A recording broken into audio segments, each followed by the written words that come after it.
यदि कोई गरीब और जरूरतमंद व्यक्ति बेईमानी का मौका मिलने पर भी बेईमानी ना करे तो यह ईमानदारी की प्रकाष्ठा है।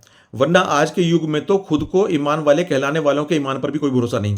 मेरी पत्नी को ही लीजिए, वह तो अपनी पूजा इबादत में ऊपर वाले के सामने खुद को बड़ी ईमानदार दर्शाते हुए अपने खुदा को भी धोखा ही देती होगी। जबकि उसका सच तो यह है कि एक तरफ तो वह बिना कोई पत्नी धर्म निभाए अलग रहते हुए 28 साल से मुझसे मासिक भरण पोषण लेते हुए आज तक भी झूठे शपथ पत्र लगाकर मेरे खिलाफ नए नए मुकदमे करती आ रही है। और दूसरी तरफ जबकि 30 साल का बेटा और वह खुद दोनों मिलकर इतनी कमाई तो करते हैं कि आए दिन जोमेटो से खाना मंगाते हैं।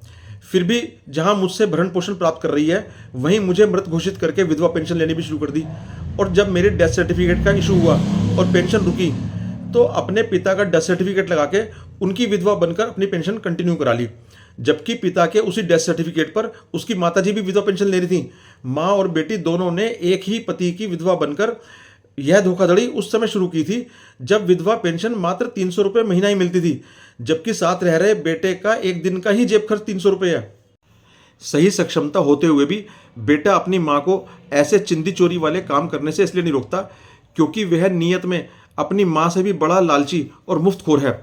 आर्थिक रूप से ठीक ठाक होने के बावजूद भी माँ और बेटा दोनों इतने बड़े मुफ्तखोर हैं कि अभी 5 वर्ष पहले मेरी पत्नी की माताजी की मृत्यु हुई तो उनके नाम पर मिलने वाला मुफ्त राशन और उनको मिलने वाली विधवा पेंशन उनकी मृत्यु के बाद भी लेते रहने में उन्होंने कोई डर, घबराहट या हिचकिचाहट महसूस नहीं की।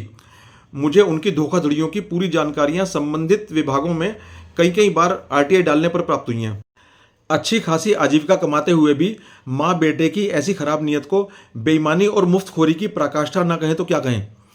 एक हैंडसम अर्निंग होते हुए भी मेरी पत्नी जब थोड़े से पैसे के लालच और हवस में सरकारी विभागों से धोखेबाजी करके अपने चरित्र को इतना गिरा सकती है तो माननीय न्यायालय के समक्ष कितने बड़े धोखे, झूठ और फरेब कितनी निडरता से करती होगी, क्योंकि वहां तो ऐसी झुठेलियों के विरुद्ध कोई कार्रवाई किए जाने के उदाहरण भी नहीं मिलते।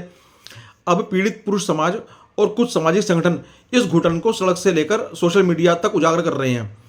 इंस्टाग्राम पर एक ऐसे ही अकाउंट पर एक क्लिप दिखाई दी, आप भी देखिए। हे पतिदेव, भरण पोषण के नाम पर पैसों की भीख दे दीजिए मुझ भिखारन को। मैंने झूठा शपथ पत्र भी दिया है। मेरी पत्नी ने इतनी अंत की मचाकर इस बात की पूरी संभावनाएं पैदा कर दी हैं और करती जा रही है कि अब वह खुद पर कोई सख्त कार्रवाई कराकर अन्य झुठेलियों के लिए चेतावनी बनेगी और खुद पूरे देश में चर्चा का विषय बनेगी। नमस्कार।